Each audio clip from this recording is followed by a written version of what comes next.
O, mura. Chicken? Magkano chicken mo? Chicken 200. Ang kilo?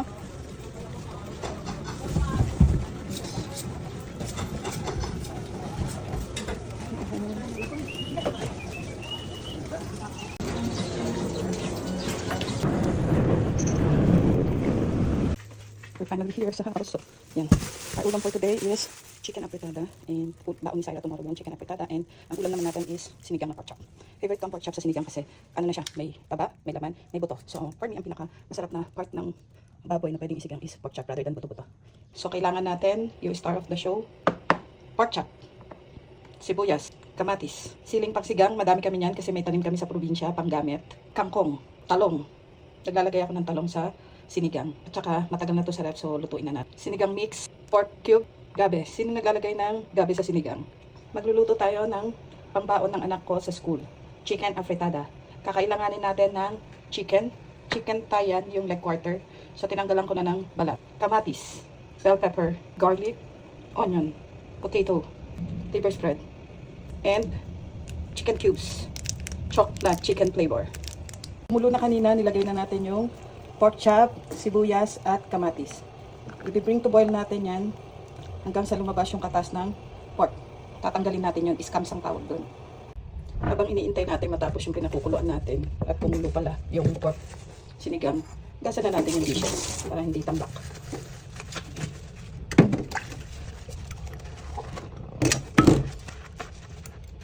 Ito yung pinakamahirap na part na pag nag-shoot ka ng video, ang daming hugasin. Pero alam mo, okay lang yan. Masaya ka naman sa ginagawa mo. As long as masaya ka sa ginagawa mo, then everything will be okay. Hindi ka napapagod. Makakaramdam ka naman ng pagod pag hindi ka masaya sa ginagawa mo. And tested ko na yan yung magkakabaho ko. Ang dami ko ng kabakong pinasukan. Hindi na yun. Hindi ko alam kung best decision na sumambay ako. Pero siguro, kasi na naman ako sa ginagawa ko. Kasi ito yung pangarap ko. Kasi pasulong ng pamilya ko. And ikaw magluto, ikaw maglaba, ikaw maghugas. Pero hindi ako naglilinis ng bahay kasi hindi ko yung forte. Pikon ako doon. Pag naglilinis ako ng bahay, ayoko nun. So ayan na, kumukulo na. So once kulong-kulo na yan, ilalagay ko na yung gabi. Sino naglalagay sa inyo ng gabi? Sa sinigang. Paborito ko to, pero yung anak ko at asawa ko ayaw to. Pero yung anak ko natutunan ng kainin yung sinigang na may gabi. So masarap naman daw. So isimmer natin yan hanggang lumambot yung baboy at saka yung gabi. So habang inaantay nating lumambot yung pork sinigang, lulutuin na natin yung sa baon ng anak ko. Yan. So buksan natin. Yan. So let's put some oil. Ipin natin yung bawang.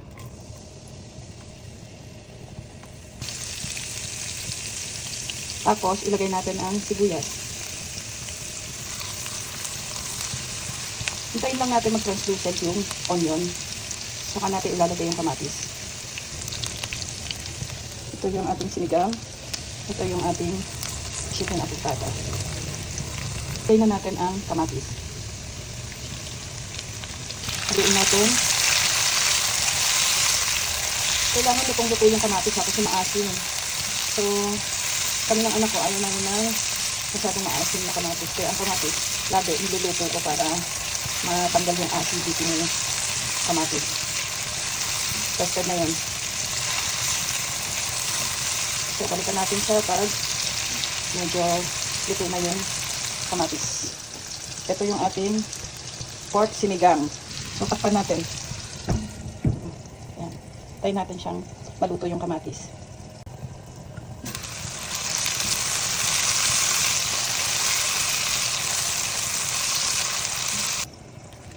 Lagyan na natin yung pork cubes para lumasa na. Yan. Para kumapit na yung lasa sa sabaw. Ayan, medyo luto na yun. Lagay natin yung chicken.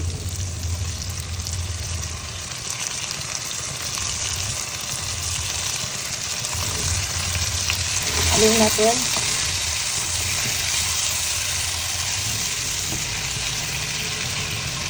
Hayaan natin kumatas yung chicken. Takpan natin para mag-simmer siya. Lagyan natin ng buo-buong pepper. At ang magic sa lahat. Magic sarap! Haluin natin para hindi masinya. Hinaan natin ito. Iparos patis, lagyan natin para lumasa. Ilagay na rin natin itong patatas.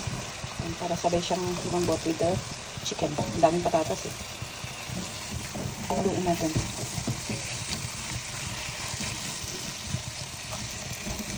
Lagay tayo ng tomato sauce. Santi lang. Ito pinastyle, Del Monte. Haluin natin. Tapos lagyan natin ng konting tubig. Lagyan natin ng tubig. Yan, okay na yan. So, level lang nung chicken para hindi mawalan ng lasa. Haluin natin. Tapos, bring to boil. Balikan natin siya after 15 minutes. Lagay na natin ng chicken or cubes.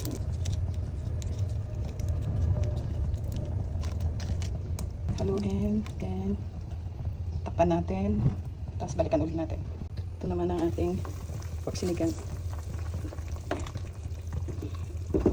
Medyo marami pa siyang sabaw, so kailangan pa niya ma-reduce, pero matigas pa naman yung chicken at saka yung patatas, so takpan lang natin, isimmer pa natin ng mga 15 minutes, tapos titikman natin, lalagay natin yung liver spread at saka yung bell pepper.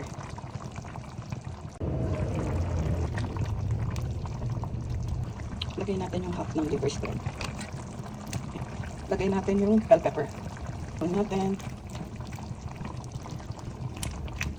simmer pa natin ng 5 minutes, then okay na yan. Tingnan natin kung malambot na to. Malambot na yung baboy. So, pwede na natin ilagay yung siling pansigang.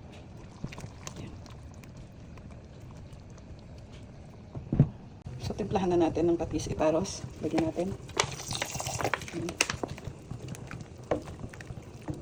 Konting betchin.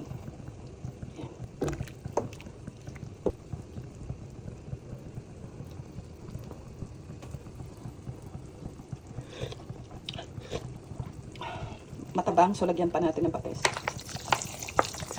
Kusmekos natin. Malambot na yung pork chop, so pwede na natin ilagay yung sinigang mix. Lagay na natin ng sinigang mix. 6 na tao na ang pwedeng kumain dyan. Then, para kumalat yung sinigang mix, tas ilalagay na natin yung gulay. Mahirap kasing ilagay muna yung gulay, tas saka may ilalagay yung sinigang mix. Kumakapit yung sinigang mix sa gulay. Minsan di ba, may kagat ka na maasim masyado kasi yung sa gulay. Dahil doon, kaya dapat ilalagay mo muna yung sinigang mix bago mo ilagay yung gulay. Talongs. Takmad natin. Yan. Tingnan nyo, nag-reduce na yung sabaw. Then, nagmamantika na yung kusa. Yan, sarap. Patikin natin kay Syra. Yan. Pwede na yan kasi iinitin ko na lang yan bukas. Diba? Hindi ako nagmamadali. Okay, rarap ko siya, tapos initin ko. Na. So.